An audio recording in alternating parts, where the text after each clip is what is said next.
একটা নতুন ধরনের পকোড়া, কিন্তু এই পকোড়াটা একবার বানিয়ে খেয়ে দেখবেন, ভালো লাগবে। এর মধ্যে দিয়েছি চালের গুঁড়ো, আলু সিদ্ধ, ডাল সিদ্ধ, গাজর, মটরশুঁটি আর ফুলকপি দিয়ে লবণ আর হলুদ দিয়ে ভালো করে এটাকে মেখে নিচ্ছি সামান্য পরিমাণ জল দিয়ে।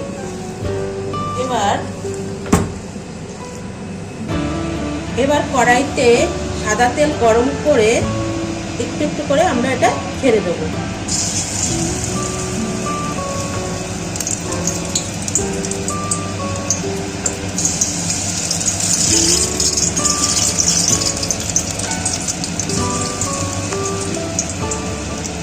তেলটা বেশি হাই রাখবেন না, লোতে রাখবেন, না হলে ভিতর বাইরেটা মুচমুচে হয়ে যাবে, ভিতরটা কাঁচা থাকবে। গাজরগুলো আমি গাজর, ফুলকপি এবং মটরশুঁটিকে আমি হালকা সিদ্ধ করে নিয়েছি, পুরো সিদ্ধ না, হাফ সিদ্ধ করে নিয়ে এরকম করে মাখিয়ে নিয়েছি।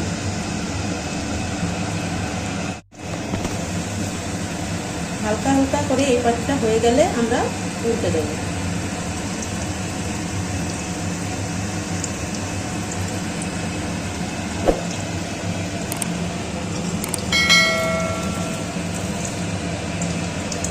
এই পাশটা হয়ে গেছে, এখন আমরা ওই পাশটা উল্টে দিচ্ছি।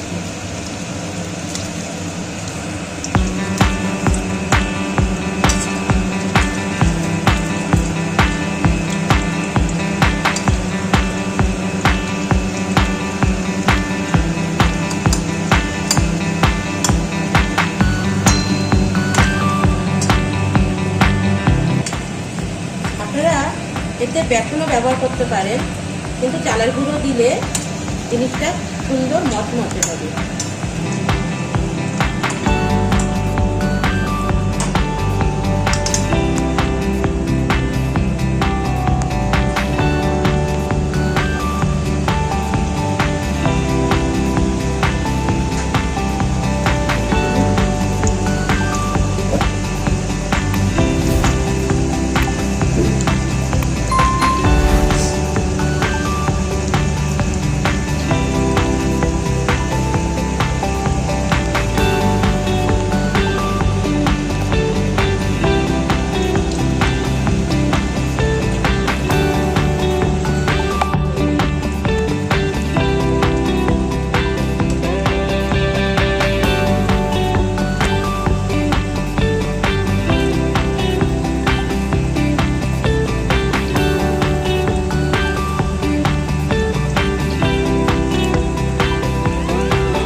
পকোড়া ভাজা হয়ে গেছে, এরকম হলে আমি তুলে নেব।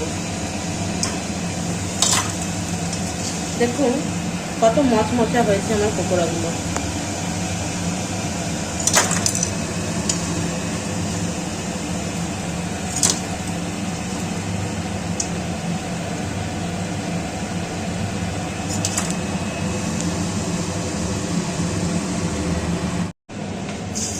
বন্ধুরা, আমার রান্নাগুলো যদি আপনাদের ভালো লাগে তাহলে আমার চ্যানেলটাকে সাবস্ক্রাইব করে দেবেন, লাইক করে দেবেন, তাহলে আমি আরও নিত্য নতুন রেসিপি নিয়ে আসার উৎসাহ পাব। আপনারা আমার চ্যানেলটার সঙ্গে থাকবেন। আমি আবার এরকম করে সবগুলো ছেড়ে দিচ্ছি।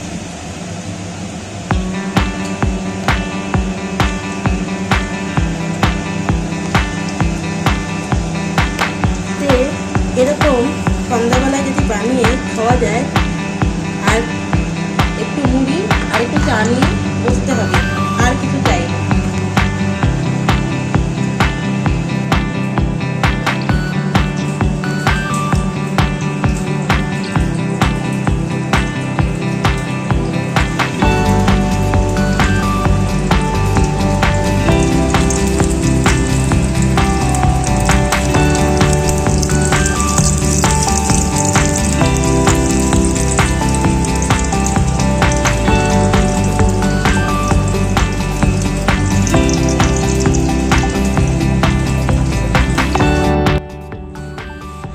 সত্যি খুব অপূর্ব হয়েছে তোমার এই ভেজ পকোড়া। এই ভেজ পকোড়ার মধ্যে কি দিয়ে তৈরি হয়েছে এগুলো? চালের গুঁড়ো, ডাল সিদ্ধ, আলু সিদ্ধ, মটরশুঁটি, গাজর, ফুলকপি, লবণ আর হলুদ। বন্ধুরা সন্ধ্যাবেলায় টিফিনের সঙ্গে এরকম একটা রেসিপি করে খাবেন মুড়ি দিয়ে, খুব ভালো লাগবে। খুব দারুণ একটা সুন্দর নতুন ধরনের রেসিপি হয়েছে, আপনারা খেয়ে দেখবেন, খুব মজা পাবেন। আর মজা পেলে অবশ্যই চ্যানেলটিকে সাবস্ক্রাইব করে দেবেন এবং লাইক করবেন, শেয়ার করবেন। দারুণ হয়েছে।